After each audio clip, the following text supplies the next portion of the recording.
Hello, all you Elvis fans. This is Krista Joy, founder of TCBRadioNetwork.com. And I'm your co-host of TCB Radio Network and Elvis tribute artist, Peter Alden. Welcome to the TCB Radio Network podcast.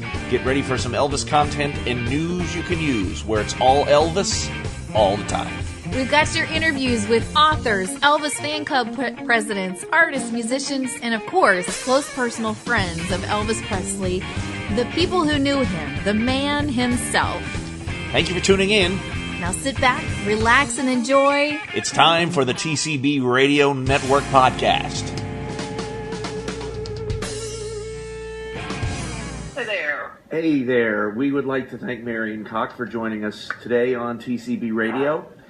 And Marian, just to get this all started, we're going to ask a question I'm sure you've been asked many times, but were you always an Elvis fan? That's so funny. I was never an Elvis fan until after I took care of him.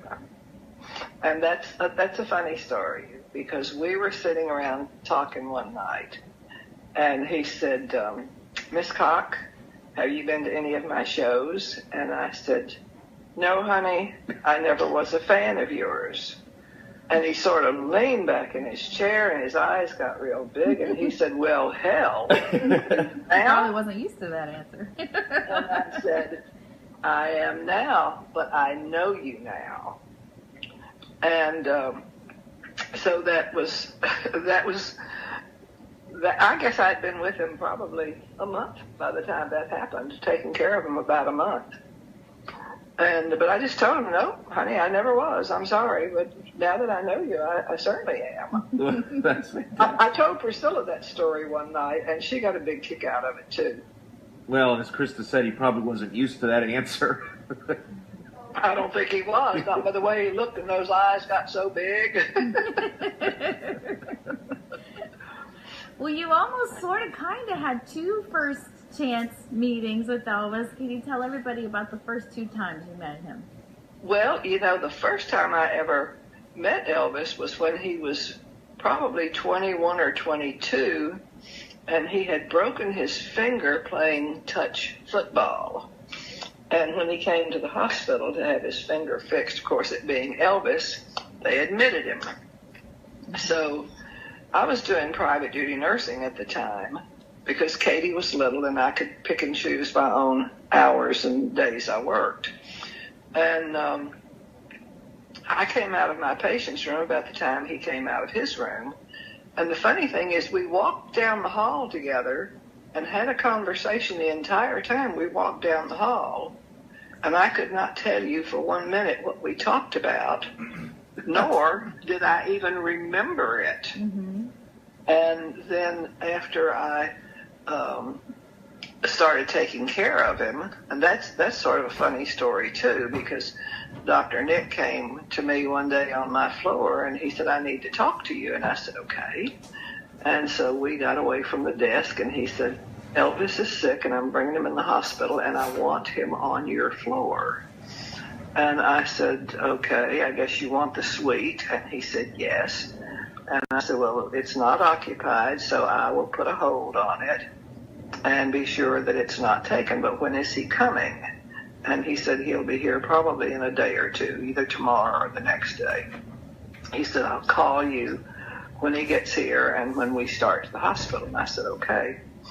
So I called the admission office, and there was a lady down there named Sarah Edwards. And Sarah actually lived out in Whitehaven, where Graceland is. And I said, Sarah, I've got something to tell you, and do not say anything on your end of the phone other than yes or no. Mm-hmm. And she said, okay. So I told her, I said, Elvis is coming in the hospital in a couple of days, and I'm going to put a lock on this suite, and you've got to put something down there that says that the suite that's out of order or something, or whatever you want to put, but put something on there so nobody comes and tries to give that suite away. And she said, yes, ma'am. And I said, good girl. So anyway, I locked it up and did not tell any of my staff he was coming. And I knew that when he was going to come, I was going to be the first one to know it anyway. So 2 mornings later, about 4 o'clock in the morning, I got a call that they were on their way to Baptist. And so I got up and got ready to go, and when I got to the hospital, I parked in the parking lot across the street and wondered if he was there. And, it's really funny. When I walked through those doors that morning on the Union side of the building, I knew the minute I walked inside that door that he was there. You've heard of static electricity? Yes. Well, it was going completely through that building. So I went on up to the first floor on the escalator and went to the elevators and got the elevator to my floor and got off. And it was in the winter time. It was in January. He had just had his 40th birthday. And I got to the nurse's station, and my night nurse said, "Miss Cocke, he's already here." And I said, "Yeah, I know he is." So I went on in my office and put my purse up and put my cap on and put my coat up and closed the door and went on down the hall to his room. And the closer I got to the door, the more excited I got. I thought, I'm going to really see this guy. Still not remembering that I had met him 21 years earlier. Yeah, like you truly weren't a fan at all. That's right. And actually, I think Elvis was probably, I don't know whether he was dead by the time I remembered it or if I remembered it beforehand and told him about it. But of course, he wouldn't have remembered it either. Yeah, he met so many people. Yeah, but anyway, I walked in that door and I saw him sitting on the bed, and Linda was shaving him. He had a beard, and I don't know whether he had just finished making Charo, because I never went to his movies, and so I don't know whether it was from a movie or just the fact that he had not worked for a little while and had grown a beard. But Vernon was in there, and Joe Esposito, and one of the other guys, I can't remember who it was. I want to say it was Dick Grobe, but I'm not sure. And then, of course, Linda was shaving him. And so Dr. Nick started introducing me first to Joe and then to Vernon, then to Dick. And he said, "And you know who this is?" I said, "Yeah, I think I know who that is." And so in just a couple of minutes, the guys got up to all leave and said, "Well, we're going to leave so you can get settled down and meet each other, talk to each other for a little bit."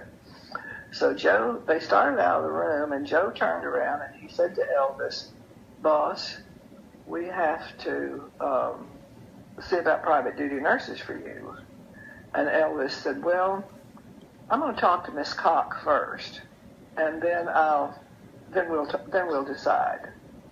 And he said, "Okay." So they left, and Linda, she left the room, and so it was just Elvis and me all day, and we sat there and visited, and actually we watched that movie Brian's Song on television, and we both cried, and he cried, I think, probably more than I did. Yeah, it's a fantastic movie. Yeah, it was. It really was. But we did. We both sat there and cried. And I took his blood pressure and gave him his medication that he needed. And we just visited. I kept his ice water pitcher full because he drank lots of water. And so about 1 o'clock, he said, "Miss Cocke, what do you want me to do about private duty nurses?" I said, "Oh, I haven't forgotten it." I said, "Oh, well, honey, whatever you want to do is okay with me." And he said, if you want me to have private duty nurses, I will. But I want you to be the one to take care of me. And I said, "Well, if I'm going to be the one to take care of you, you don't need private duty nurses. However, I won't be here 24/7. And I said, "My 3 to 11 charge nurse can take care of you on that shift, and the 11 to 7 nurse can take care of you on her shift." So he was fine with that. So we never had private duty nurses from then on. Wow. And I started taking care of them. I do have to tell you something funny about that, though. I always watched Tony, Orlando, and Dawn. Yes. And one day, let me say this first. I was responsible for 51 other patients. And I saw every patient on my floor twice a day. And I explained to Elvis, now this is what I'm going to be doing with you. I'm going to be taking care of you. I also have a responsibility to 51 other patients. I'm in charge of the floor and everything that happens. And I have to check every order on every patient that an order is written on. So I'm not going to be in here with you all the time. But when you need me, you call me and I will come. But I went in on my day off to take care of them. That's another story too. I'll tell you that later. But anyway, it all worked out so well. And, my memory is very sharp where Elvis is concerned, but sometimes I forget what I was going to say if I change the subject, and then when I get ready to go back to it, I can't remember what it was I was going to say. We all have that. Yeah, I think we all have a little of that, Marian. 91 and a half years old, you're entitled to that. Absolutely. Absolutely. So, anyway, but that was exactly how I first met Elvis. And, I know what I was going to tell you about with Tony Orlando. So I had gone in the next morning, and I said, did you watch Tony Orlando and Dawn last night? And he said, no, ma'am, I didn't watch it. And so I'm puttering around the room there, and I'm singing under my breath, tie a yellow ribbon around the oak tree. And finally he said, Miss Cocke. I turned and looked at him, I said, what, honey? He said, you're irritating the hell out of me. I said, oh, okay. And now we know why Elvis never recorded tie a yellow ribbon around the old oak tree. I told that at the mafia reunion one night, and it about brought the house down. And George said, I never heard that story. And I said, I don't think I've ever told it before. That's funny. So it's safe to say that you were a bigger Tony Orlando fan. Well, I liked his show, and I watched it every week. And just like I loved Dean Martin. When Dean Martin had a show, there's no way in the world I was going to miss Dean Martin and Carol Burnett's show and some of those shows. Yeah. But I just happened to have seen Tony Orlando the night before and was just really not even aware, I guess, that I was humming it or singing it in Elvis's room. And I guess that went on for maybe a minute or so, and that's when he said, Miss Cocke. I said, you're irritating the hell out of me.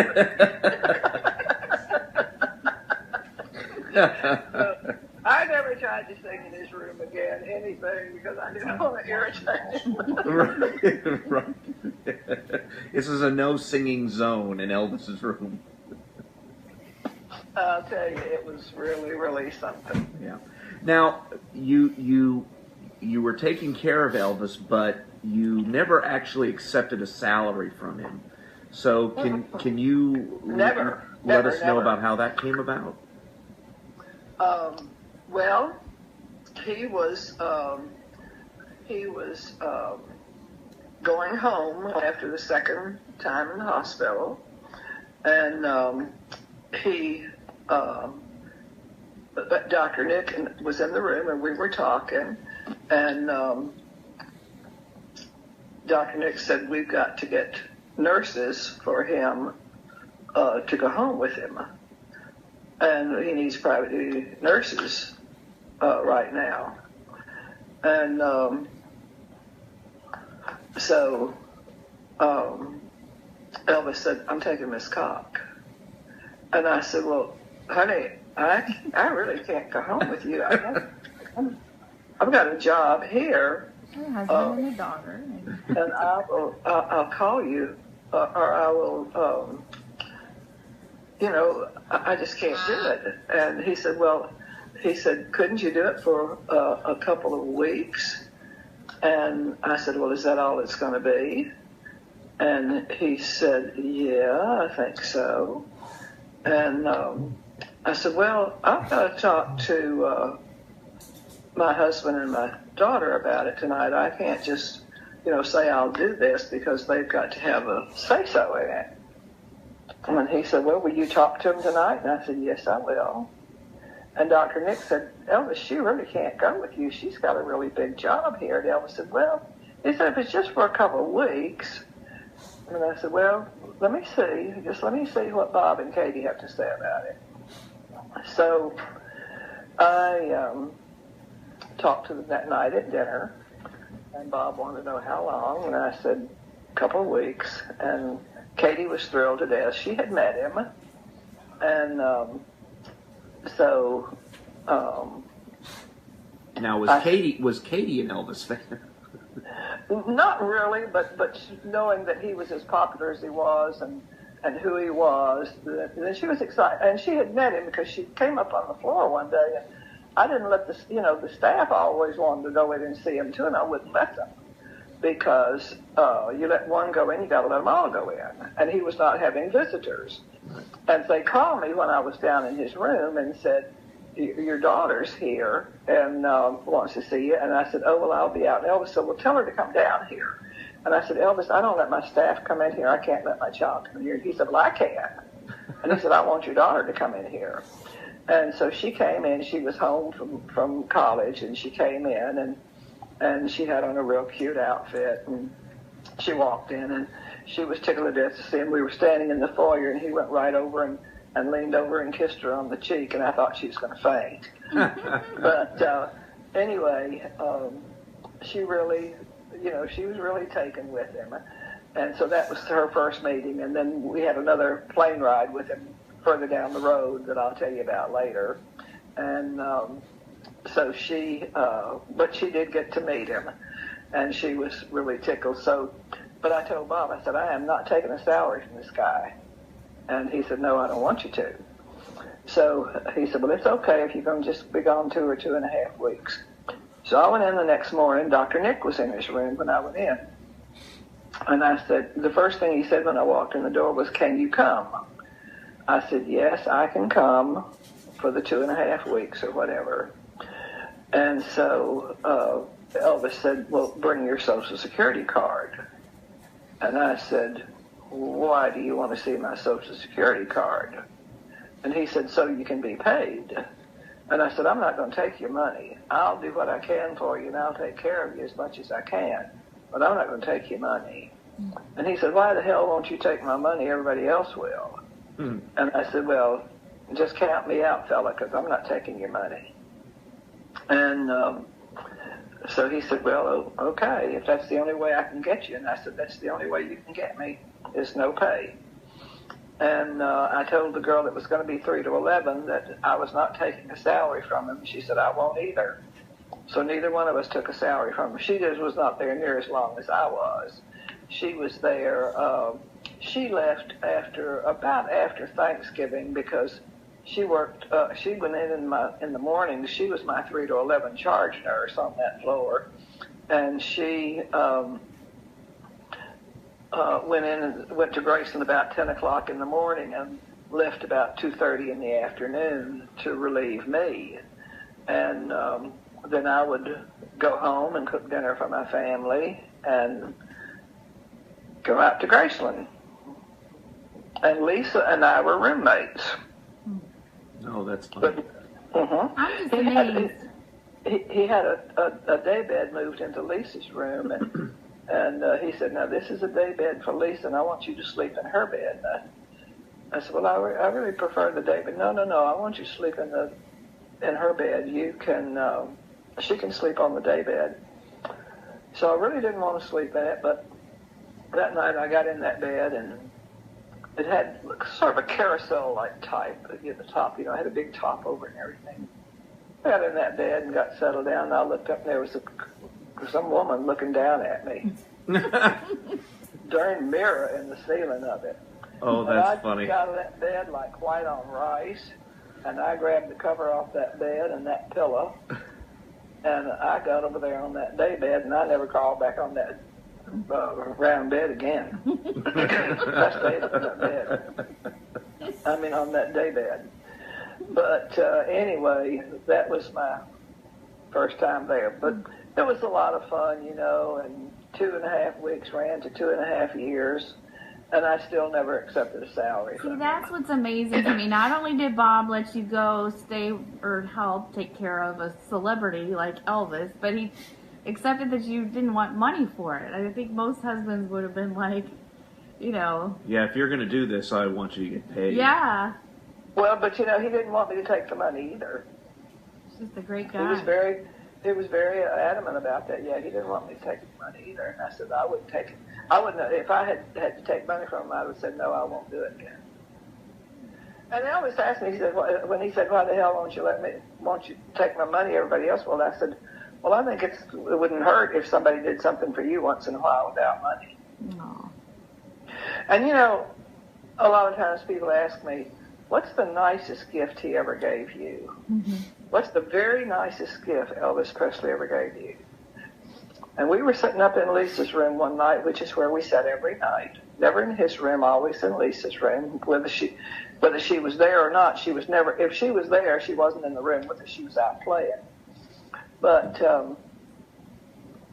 he reached over and he put his hand on my knee and he said, Miss Cocke. And I said, it was so serious. And I said, what is it, honey? And he said, you are one of the few people I know who has never asked anything of me but friendship. And that is the nicest gift that Elvis ever gave me. Wow.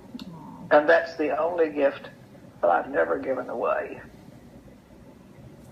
Well, and I know you have tons and tons of great stories like that. It's probably hard to pick, but we were wondering if you have a favorite Elvis story. Oh, golly, I've got so many favorite Elvis stories. Let me see. We got lots of time. You can tell more than one. Well, you know, the funniest one. I'll tell you the funniest one first. He would come in Lisa's room at night, and I would always sit on the daybed. And he had a big leather chair in there, and he had a new television set put in there. And so he was ready for coffee. So I called downstairs and asked Maggie if she would bring our coffee up to us. And she always knew to bring 2 cups. And so she brought our coffee up to us. And I always fixed his coffee. He said he never could get it fixed right. And I didn't didn't put sugar in my coffee, but I had seen how much Bob put in his, so I put in the same amount in Elvis's and the cream, and he said, well, you're going to have to fix my coffee every time I drink it because this is good. And so I always would go over when he finished drinking coffee and was ready for another cup. If there was a little bit in there or not, I always took the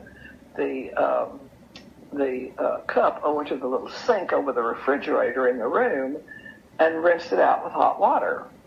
And so, but Maggie came in and brought the coffee. And she started out the door, and she was a light-skinned black girl, and she's a real sweet girl. And he said, Maggie, I swear you've got the biggest ass I have ever seen.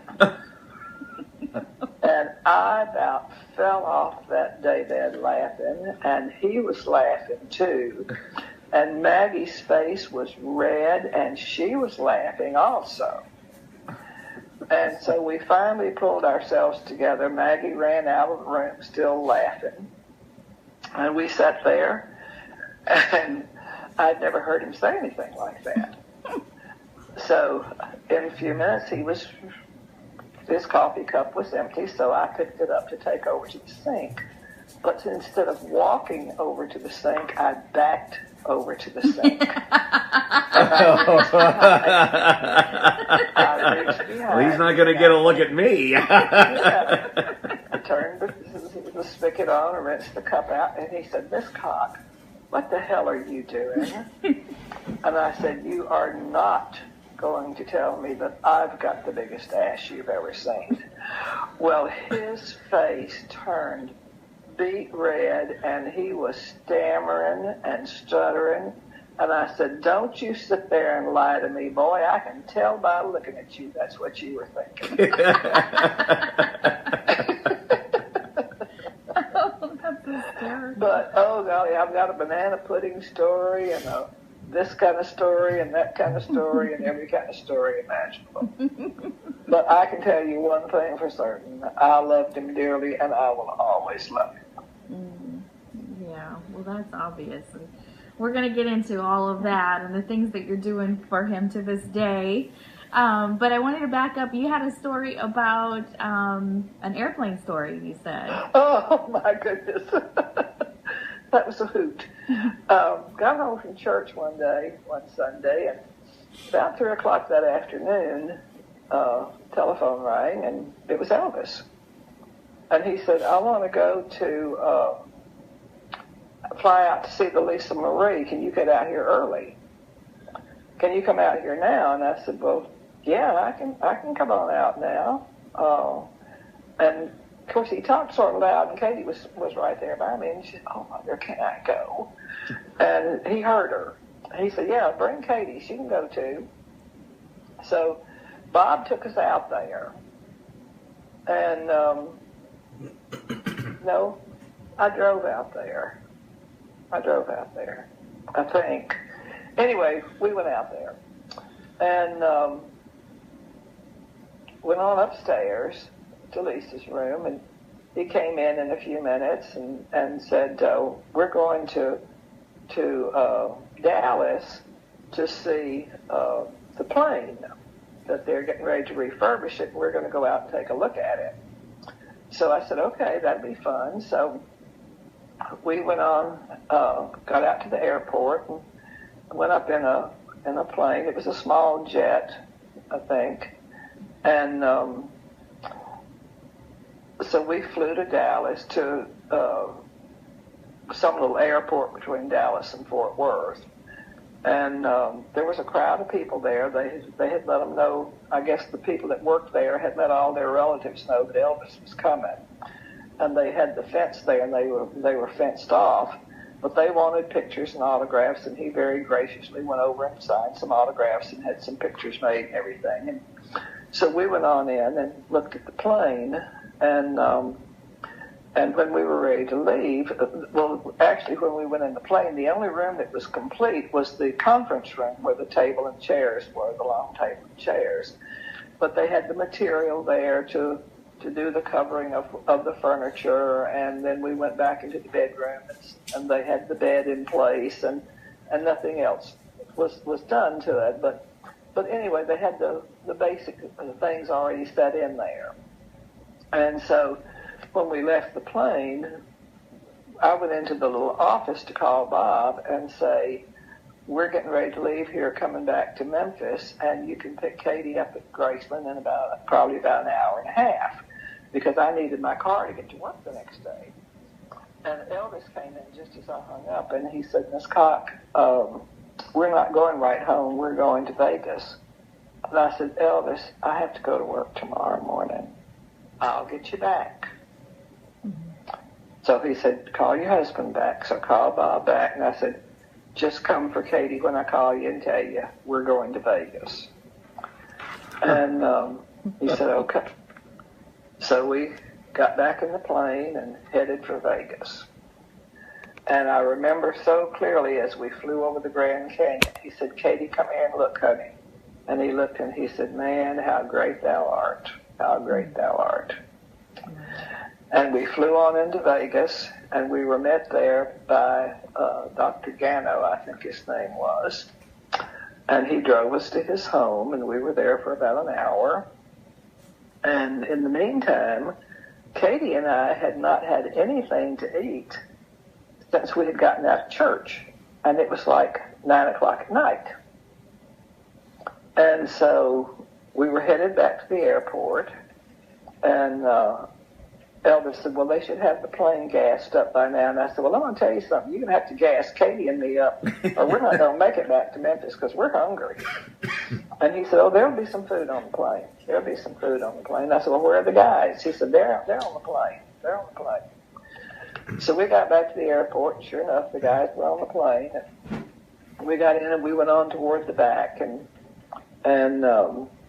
there on the table we had been sitting at was a huge tray that was piled high with sandwiches and diced up fruit and cookies. And on the other table was just a tray full of fresh fruit. And so we sat down, and the four of us, there was not even a scrap of lettuce left on that tray. Between Elvis and Linda and Katie and me, there was not one scrap of food left on that tray. Wow. And so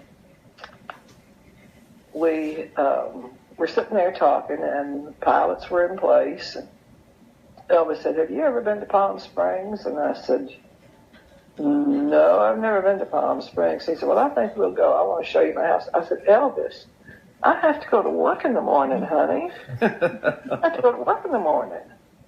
He said, "I'm going to get you back. I'm going to get you back."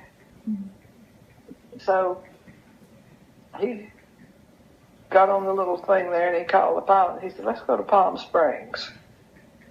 So he said, "We're almost going to have to go over my house just to turn this darn plane around. So we're going to go. I want you to see my home up in the hills."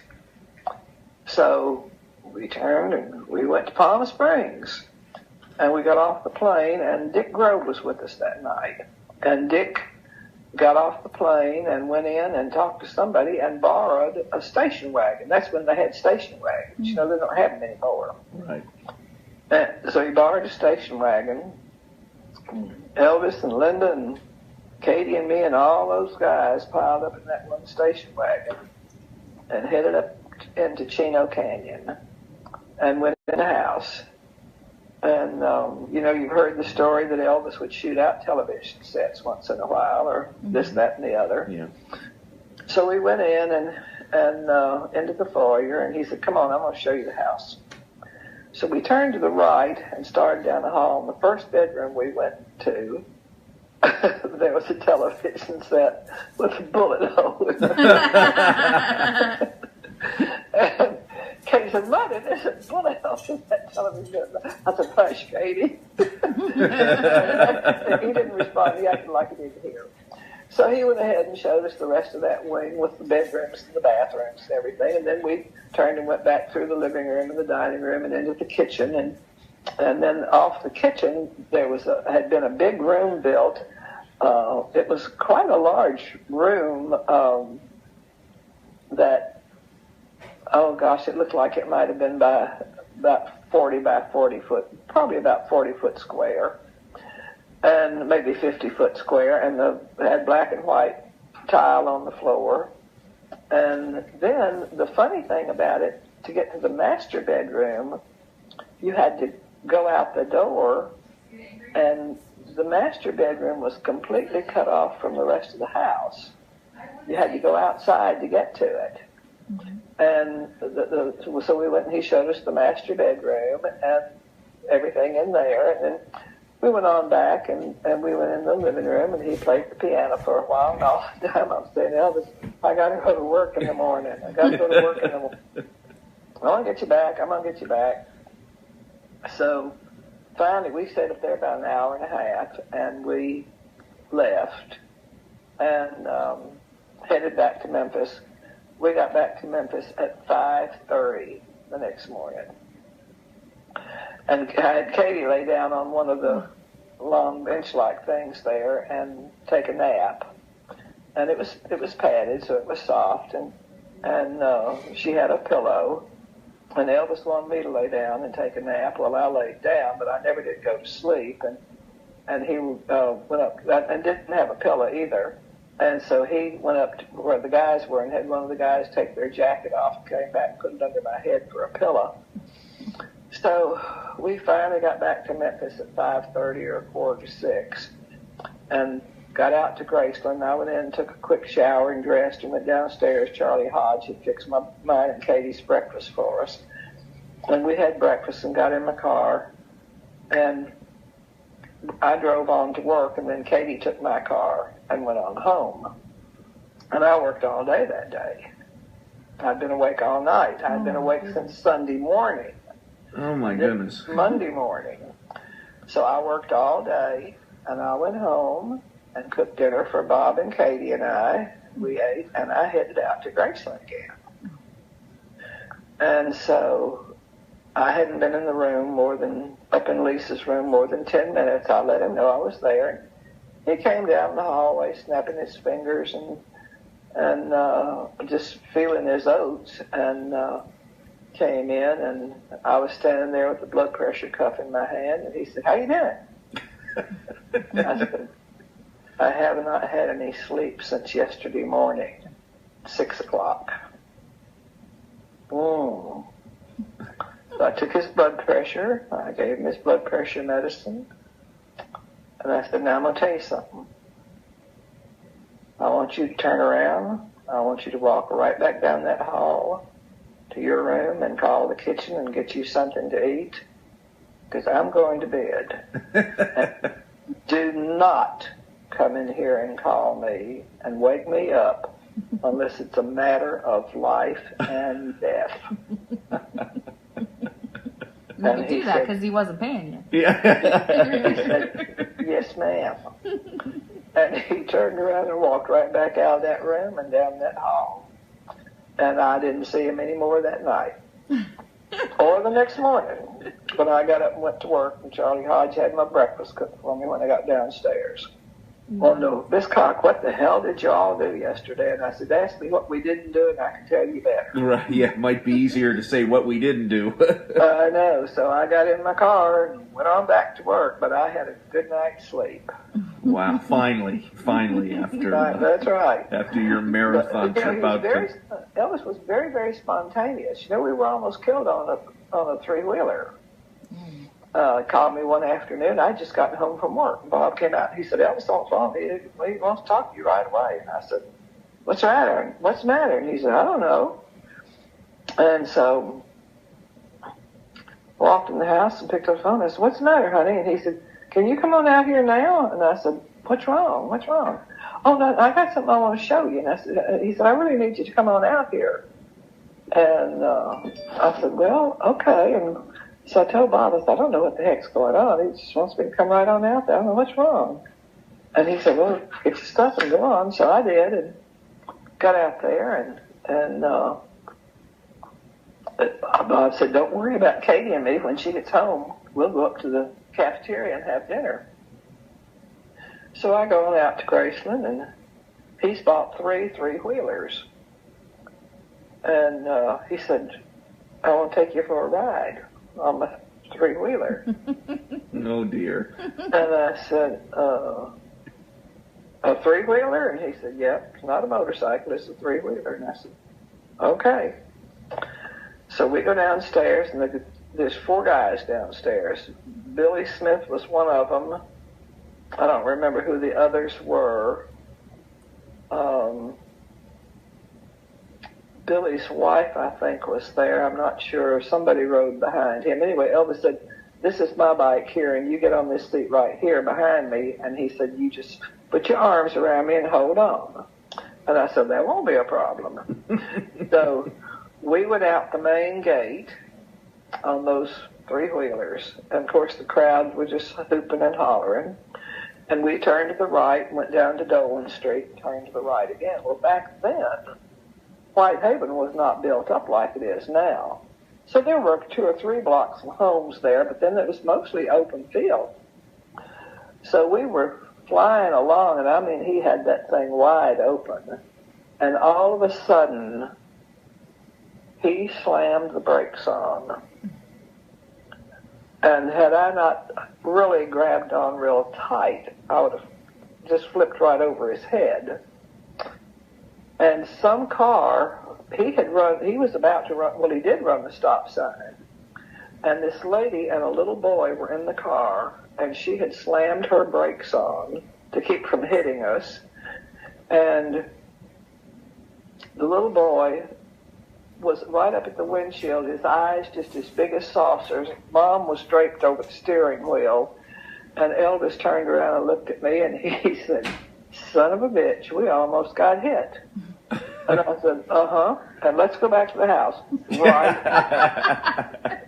So he took off, and we went on back. We got EP Boulevard, and we were going down EP Boulevard, and I was holding on for dear life, and we turned and went on up in the house. Well, the next morning when I went to work, one of my staff from one of my floors said, I had 4 floors by then, said, Miss Cocke, did I see you on EP Boulevard yesterday holding on to Elvis Presley on a 3-wheel?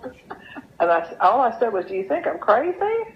And I said it just that way. And I told that story at the Mafia reunion one night. So some woman, smart ass out in the audience, said, so you lied. And I didn't even dignify it by answering it. I just said, do you think I'm crazy? Mm-hmm. That's all I said. I can neither confirm nor deny that I was. That's exactly right. I neither confirmed nor denied. Now, Marian, how long did it take you to realize you should probably not get in any more vehicles that Elvis wants you to get into? Well, one night he decided we were going for a ride, and I said, okay, in your car or mine. And that particular night, he said, well, I want to drive your car and see what it'll do. Because it was the white Grand Prix that he had given me. Mm. And so we took off, just the 2 of us, and went for a ride. Get over here. I'll put my hand. Come on. Maggie wants some attention. Oh. So we took off, and he got on the expressway, and he really opened that car up to see what she would do. And I said, if you're satisfied now, can we get off at the next exit and go back to the house? And he drove on for a few minutes, and then we went on back to the house. He really wanted to see what it could do, and he found out it would really go pretty darn fast. I said, what are you going to do if we get arrested? And then but he was so spontaneous. You never really knew exactly what to expect until it happened. Yeah. And, he was just, he was really something else. Well, and I love that you've written down some of your memories, too, so we should mention that really quick. I want to tell you this about that, though, Krista. Okay. After Elvis died, he'd been gone about 6 weeks, and I said to Bob, we were on our way to church one Sunday, and I said, it just seems so strange not to be going to Graceland anymore. Mm-hmm. And he said, well, what you should do before you get too old to remember, you need to write down what you remember about Elvis, so that you can remember when you get too old to remember, so you could go back and read what you've written down. Mm-hmm. And I thought, well, that might be a pretty good idea. So I did over about a 2 or 3 month period, and went through one book with him, and then had to get another one. And so he Bob had gotten me the books, and so I had written it all down. And after I finished it, I put it in my camphor chest and left it, so that when I got too old to remember, I could go back and read it. Mm-hmm. And so he said, okay, so that's what I did. Yeah, and that was all you thought would happen. And then one day somebody said to you about a book. Well, that was Vernon, his dad. Yes. And so Vernon had been in the hospital, and he let me know he was there. He was just there for studies. And so he thought he was going home the next day, and he'd come in the night before. And so he called me, and I went up to his room, and I said, how are you doing? And he said, oh, I'm okay, Miss Cocke. He said, it just bothers me about all these bad books coming out about my son. And I said, well, Vernon, I'm going to be very honest and tell you that I've written down my memories of your son, but I didn't do them for publication. I've got 2 notebooks in my camper chest at home. And I told him how I came to do it. And he said, would you bring them and let me read them? And I said, well, of course I'll let you read it.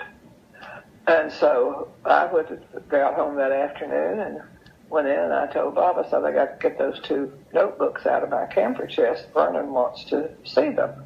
He's in the hospital, and he's probably going home tomorrow. So I took him up to his room the next morning and left him, and not knowing what time he was going home. And so 2 or 3 days later, I got a call from him. And he said, Miss Cocke, can you come out to see me this afternoon? And I said, sure, are you doing okay? And he said, yeah. He said, I'd just like for you to come out, have a cup of coffee with me and visit with me for a little while. And he said, I really would like to talk to you. And I said, okay. So I called home and I told Bob, I said, I'm going to be a little late. Vernon called me and want me to come out. He wanted to talk to me. So I got out there, and he was living in the house on Dolan Street. He had moved out of Graceland. He was living in the house on Dolan Street, and we had a cup of coffee and visited, and his nurse companion was there. He said, I want you to pick up the 2 notebooks, and he said, I want you to do something for me. And I said, well, I'll do anything for you I can. And he said, I want you to have this published. I said, oh, Vernon, I can't do that, honey. I can't do that. And he said, why can't you? And I said, well, I didn't take any money from your son when he was living. I'm not going to take any from him now that he's dead. And he said, forget about the damn money. I want people to know the Elvis that you know. Mm-hmm. And that's important to me. Yeah. And I said, well, if I can find the place to put the money, I'll do it. But I just can't take money from him now that he's gone. And so I did. I looked around for a while, and finally I had met someone from the University of Memphis. Some guy up east wanted to co-write it with me, and I wouldn't let him because I knew it wouldn't be my book. Right. And I told him no. Actually, he did write a book later, and he had quoted some of the stuff from my book that he had taken out of it. Mm. But anyway, University of Memphis printed it. But they said, no, you got to change some of this verbiage in here. You can't use hell or damn or some ass with this being done by the university. And so we did. We altered those 3 words to something something else, and oh gosh, or gee, or something like that. Or instead of saying son of a bitch, we almost got creamed. And instead of saying ass, we said butt. And instead of saying hell, we said heck. And instead of saying damn, we said darn. And so anyway, the University of Memphis published it. And as soon as it was put out that I had written this book and it was being published, I was in the nursing office, in the vice president's office in a meeting, and got a call, the operator paging me, and so she told me to go ahead and take my call, and it was New York City calling me from Good Morning America. And David Hartman wanted to interview me the next day on Good Morning America. And I didn't know what to say. And my boss was sitting right there. And I told her, and she said, go ahead. I could tell she wasn't happy. Go ahead. Don't say anything to anyone about it. So anyway, I told him I could come. And then I get a call right away from the University of Memphis. And they already had booked airline reservations for me, and someone was going with me from the University of Memphis State then. Right. And so Bob got me out to the airport, and I met the lady that was going with me to fly up there. I hadn't already met her. I knew her. And we got on the plane, and I was sitting in the middle, and there was a young man on one side of me, and Earlene was sitting by the window. And Earlene, the guy said, what are you ladies going to New York for? And I wasn't saying anything. And Arlington, oh, she's going to be on Good Morning America in the morning with I think it was David Hartman. And he said, wow, what for? And she said, well, she was Elvis's nurse. And so she hadn't really said it very loud, but he got up and left the seat in just a little bit and told a flight attendant. And apparently she told everybody on the plane. So then she came to see what we wanted for dinner, and she said, we have a lasagna for dinner, but she looked at me and she said, you can have a steak. And I said, I really would rather have the lasagna. And so we went on to New York, and then we got off the plane, and a young girl came up to me, and she just took my arm, and she was crying. She said, thank you for taking care of him. Uh-huh. And we went on. There was a limo there to pick us up, to take us to the hotel. And then there was a limo there the next morning to take us to the studio. And I was on with David Hartman. And I just had a little notebook in my hand. And he did the interview. And after it was over, I said, would you autograph this for me? And he wrote on it, with admiration and respect. David Hartman wrote it to me, put my name on it. With admiration and respect, David Hartman. Wow. Nice. And then the limo took us on out to the airport, and we left and came on back home. Well, my boss had told me, she said, do not let anybody in this building know where you're going. And I said, okay. So she said, you have my permission to leave now. Well, I had to get home to get ready to go.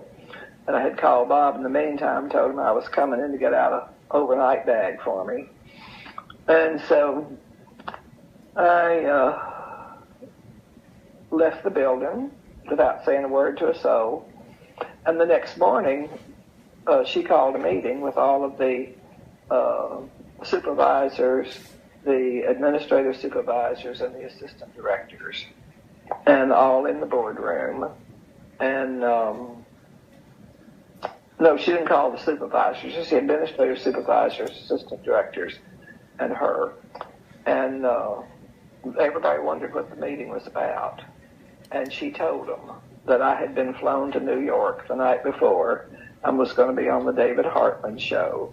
And she said, and when we finish in here, we're going to the studio and we're going to see the film. I've asked the hospital to film it, to copy it. So they did. And so then she took them all to the studio after they had knew that it would be on, and so everybody got to see it that was in there. And she said, they said, well, she didn't say anything about it, and she said she wasn't supposed to. I told her not to. She did take them in to see the interview. And so that was sort of a neat, fun thing to do. You were a rock star. Geraldo had wanted me to be on his show, and I would not. And that guy in New York with all the fuzzy hair, he's on one of these talent shows as a judge once in a while. I can't remember his name. But he had a bad reputation for using a lot of nasty language on television. Are you talking about Howard Stern? Yeah, Howard Stern. Okay. And I can't tell you how many times they called me and wanted me to go on. And at the time, we had two men that did a radio show here every morning here, and I can't remember their names, but they were two really nice men. And I called both of them. I called them at the studio one day and told them that Howard Stern had been trying to get me, and I said, from what I hear, he has a bad reputation. And they said, Miss Cocke, don't do it. Mm-hmm. They said, don't do it. So I asked them, I said, what's your favorite dessert? And one of them said apple pie, and the other one said, I forgot what the other one said. But anyway, one morning, early that morning, I showed up at their studio, and I had their favorite desserts that each of them said was their favorite dessert. And I said, here, I brought you guys something. But sounds like someone else back there likes apple pie, too. Yeah, well, we need to be wrapping it up. Your doggies probably need your attention.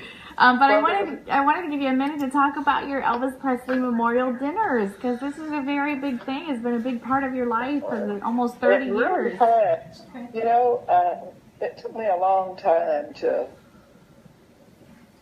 I really never have gotten over it. But it took me a long time to be able to really stop and think about what I wanted to do. And I knew I wanted to do something that would show the type of man that Elvis really was.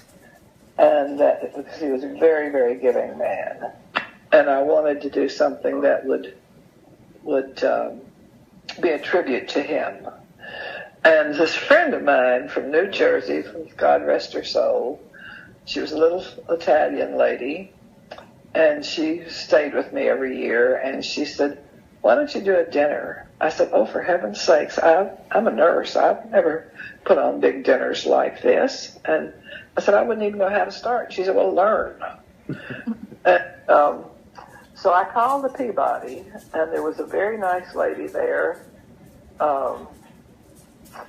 named Nancy Jarrett that I spoke to, and I asked her if I could come down and talk to her, and she said yes. And I went down to see her and told her, you know, what I was thinking about and what had been suggested, and she said, well, I'll help you with it. And I said, I've never done anything like this. And she said, well, you just tell me what you want and I'll take care of it. So I said, told her what I wanted, and she said, well, how many people do you want us to put you down for? And I said, I don't have a clue. And so we talked about it for 2 or 3 months before we really reached the decision to go ahead and do it. And I said, well, maybe a couple of hundred or 250, something like that. Does that sound reasonable? And she said, yeah, that's a good start. Well, we put it down and started advertising that we were going to do one with plenty of time. You know, it wasn't something that was going to be next month. It was going to be like 3 or 4 months down the road. Right. So there was an employee that worked at Graceland that I knew, and she said, oh, I'll put this in our bulletin, and it will go out to all the fan clubs and everybody will see it. And I want to be a part of this and help you. And so, first of all, it never came out in the bulletin. And secondly, she helped me some. Not really too much, but some. And she was helpful in a lot of ways. But anyway, the tickets were sold from a charitable organization here in town, and by the secretary, and we didn't really sell but 85 tickets because it was never advertised. Right. It was the best kept secret in town.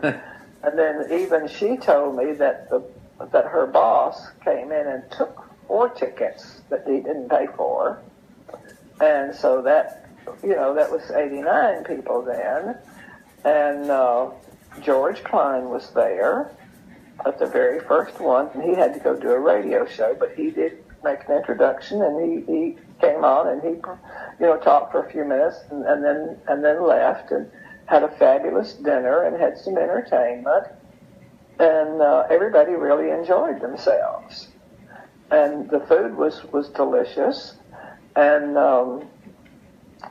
we were $2,500 in debt because of the tickets we had projected selling and didn't sell but 85 or 89.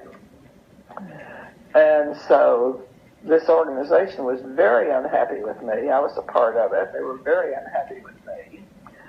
And because they said, we went into this venture with you, which they had done nothing to help. Right. And we were expected to make money, not lose money. So I said, I'm really sorry, but I did the best I could. And I started working on a dinner for the next year because the 85 people that were there went out and told everybody else what they missed. So this organization said, well, we are not going to be a part of anything else that you do, but we do want the money from it. Of course. And so, like an idiot, I went ahead and did it for about 5 years, just giving them the money for it. But the next year we had 350 people there. The next year we had about 500 people there. And the next thing you knew, we were filling up the dining room. And so I had made some pictures along the way and was giving this organization all the money. And I went to a convention thing out in Phoenix, Arizona, and was showing the pictures around. So by then, I had been the president of the organization, and then someone else. We usually stayed in 1 or 2 years, and I preferred to stay only one. And so then a man took over, and he was at this same thing. And so I was resting in my room one day, and somebody knocked on my door, and I got up and went to the door, and it was this man, and he said, "Can I talk to you for a little bit?" And I said, "Sure, come on in." And I went back over and stretched back out on the bed, and I said, "Here's a chair you can sit in." And he sat down, wanted to know how I was doing, blah, blah, this, and, this, that, and the other. He said, he noticed the pictures on the table. And he picked a couple of the pictures up, and he said, "This is what I came to talk to you about." And I said, "Oh." And he said, "Yeah." And he said, "Now that you have made this a success, we want you to give it to us." And I said, "You what?" "We want you to give it to us now that you have made it a success." Right. And I'm going to tell you exactly what I told him. I called him by name, and I said, "You see that bush out there?" He said, "Yep." I said, "You go out there and piss up that bush, and that's as fast as you're going to get this dinner." And I said, "I'm not giving you my dinner." "Well, now, we'll let you be on the committee. We'll let you do this. We'll let you do that. We'll let you do the other." And I said, "Yes, and I will let you out that door." Wow. I said, "You are not getting my dinner." I said, "You guys did not support me. You did not help me in any shape, form, and fashion. The only thing you wanted was the money." And I said, "I will tell you furthermore that from this day forward, we will be sharing the money with other organizations." That's exactly. So he went out the door, and that was the last I had anything to do with this organization. We did have a dinner coming up the next month, and I did go ahead and give them the money from that. And so they said, and I told them, I said, I'm done. And they said, "Well, think about it," and said, "Just let us hear from you by the 1st of February. That's when we set our budget." And I said, "Well, if you get a letter from me by the 1st of February that I'm going to donate to you, then I will donate to you. But if you don't get that letter, you'll know you're not getting another dime from me." And they never have. Good. Well, they shouldn't. They absolutely should not. And I had raised and given them over $150,000. Oh, my goodness. So all in all, would you say it's in the hundreds of thousands or the millions that you've helped raise for charity? We've given over $1 million. Wow. Unbelievable. Marian, that's fantastic. Absolutely fantastic. And it's gone to that organization. It's gone to cerebral palsy, to Special Olympics. It's gone to the Humane Society, to the Trauma Center, to Baptist for Indigent Patient Care, and to Baptist for Nursing Education. And we've given to various organizations in town. We just started splitting. I said Elvis gave to more than one, and we're going to start giving more than one too. Right. I love that. And I know there's already talks, there's things in the works for 2018, and we'll definitely keep our listeners and our readers up to date, just like we did for the last one. So we're looking forward to it. It's going to be on Monday, the 13th of August, and it will be at 7 o'clock in the dining room at the guest house. Wow. And it will be formal.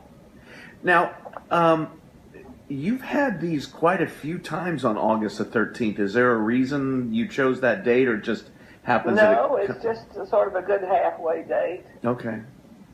And but there's no specific reason. And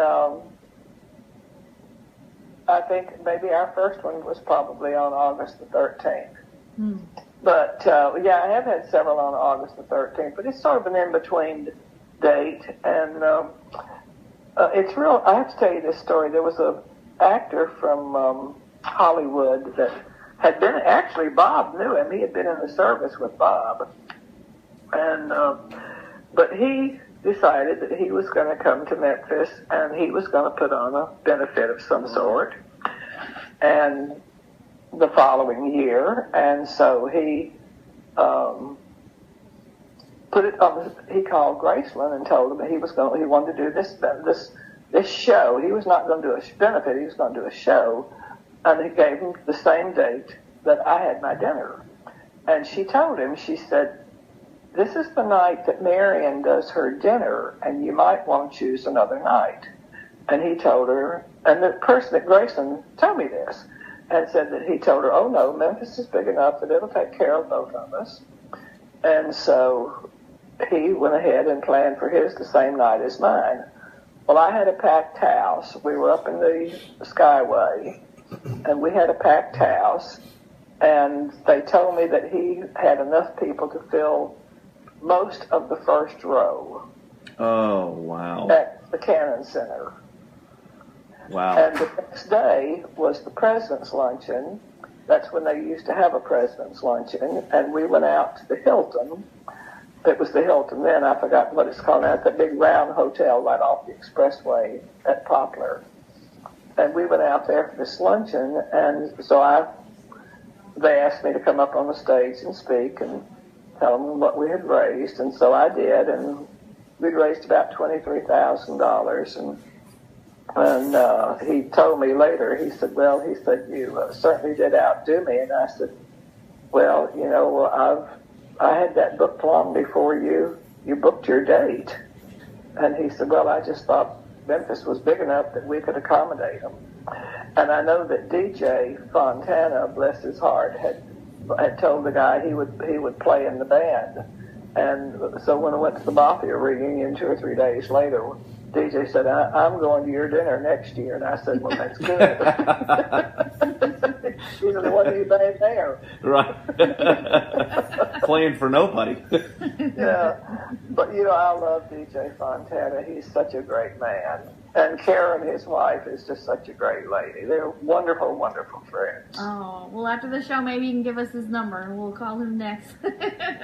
Well, I have his number because his son David and I played in a band for quite a while. So we want to thank you so much, Miss Marian, for your time. We've been talking over an hour now, so you've just been so generous, and we really appreciate it. And just appreciate what you do and you continue to do, and we hope you'll keep in touch. And if you ever, want to send us an article or anything like that, we'd love to have it. We'll put it up on the website, and we'll definitely let everybody know how they can get your fantastic book, your audio CD book, and your hour-long DVD. We'll make sure to let everybody know how they can get that. Okay, well, thank you. And I've enjoyed every minute of this. Thank you so much. It was our pleasure. Thank you.